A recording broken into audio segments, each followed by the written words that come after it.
Dia adalah pengobatan, baik itu karena keracunan, atau kena sihir, atau kerasukan. Itu dengan menggunakan ayat-ayat Al-Quran tertentu. Ada ayat-ayat pilihan, terutama yang berhubungan dengan ayat-ayat yang membahas tentang masalah tukang sihir di zaman Nabi Musa alaihissalam, dan beberapa ancaman Allah bagi orang-orang kafir dalam Al-Quran. Kemudian dengan doa-doa yang Nabi SAW ajarkan. Hanya ini yang dinamakan ruqyah.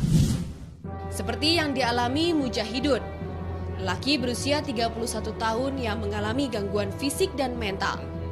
Ia ingin menyeimbangkan kehidupan rohani dan jasmaninya, sebab sejak menderita penyakit non-medis ini, sifat dan perilakunya berubah. Saya berikhtiar ikhtiar untuk kesembuhan saya. Saya juga punya keluhan secara medis gitu, secara medis di rongsen itu ada flek gitu dulu waktu pertama di ruqyah gitu. Tapi setelah diterapi dengan medis itu belum ada perubahan juga. Terus saya coba pengobatan ruqyah syariah yang emang sesuai dengan sunnah Rasul gitu kan. Alhamdulillah banyak perubahannya. Saat Ustadz membacakan doa, Mujahidun langsung bereaksi. Waktu dibacakan itu dalam badan saya itu terasa ada yang gerak gitu, ada yang jalan-jalan di badan itu, terasa mau keluar cuman susah gitu. Setelah dibacakan ayat-ayat di pertengahan gitu baru terasa ya. Saya mengalami reaksi muntah, kemudian terasa dingin, panas juga berganti-ganti gitu. Dan kejang di bagian tubuh. Itu yang saya rasakan. Kini Mujahidun telah sembuh. Tak diragukan lagi, ruqyah merupakan penyembuhan yang bermanfaat sekaligus penawar yang sempurna bagi penyakit hati dan fisik.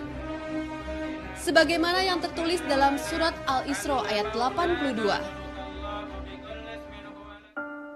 Dan kami turunkan dari Al-Quran sesuatu yang menjadi penawar dan rahmat bagi orang-orang yang beriman. Quran Surat Al-Isra ayat 82.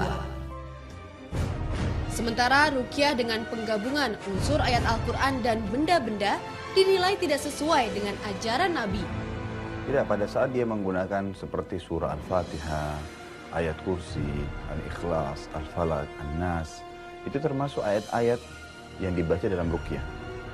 Tetapi yang saya maksudkan di sini misalnya ada orang yang membaca potongan ayat, kemudian dipotong dengan bahasa dia, baik bahasa negaranya atau bahasa suku dia, di tengah-tengah ayat.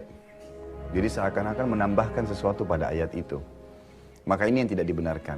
Apalagi kalau memang ada embel-embelnya. Seperti misalnya harus menyiapkan terlebih dahulu daun-daun dan bunga, jenis makanan tertentu, harus di waktu tertentu. Bantuan berupa hal-hal gaib tidak diperbolehkan dalam Islam. Meskipun jin yang dipergunakan adalah jin muslim atau khodam. Karena menyalahi kuasa Allah sebagai pencipta dan pemilik semesta alam. Ya, jadi jin itu sebenarnya ada 3 golongan. Ada jin yang mukmin namanya. Jin mukmin ini tidak akan pernah kerjasama dengan manusia. Karena dia sama dengan orang-orang muslim yang beriman.